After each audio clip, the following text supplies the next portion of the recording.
I'm Cole Hauser, and this is about the social exchange theory.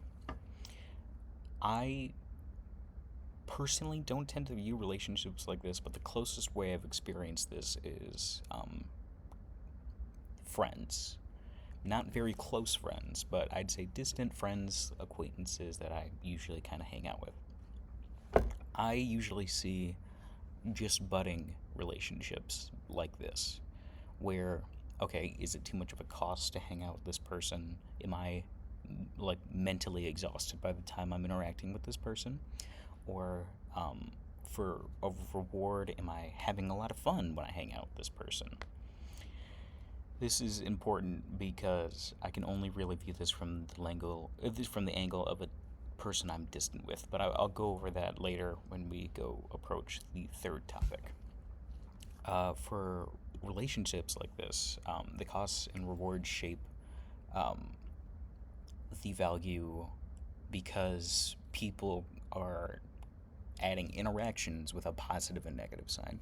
If you have a lot of positive interactions with this person, you can see it as a positive relationship that you want to keep interacting with. If it's too negative, maybe people will start to think, is this worth a relationship with somebody?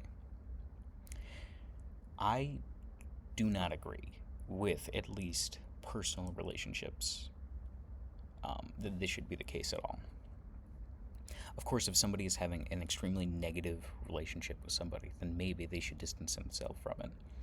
But I don't think we should look at relationships that are mentally taxing or straining physically as a negative, or like a negative relationship overall.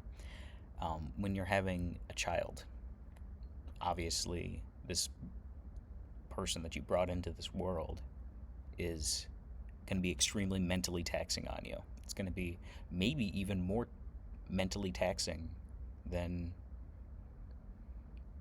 the joy that you receive from having a child. I'm not sure if I would necessarily say that. I've never had a kid. But it's just because something is outweighing, the negatives are outweighing the positives at one side, doesn't mean you should automatically distance yourself from that relationship. Or even look at a relationship as what am I receiving from this? Because even if you are receiving everything very positive, or very positive,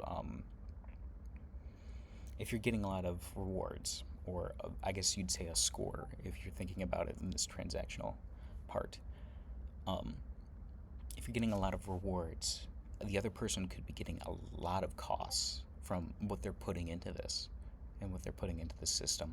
So I think it's incredibly important to not see relationships as transactional, to see relationships as a functioning entity.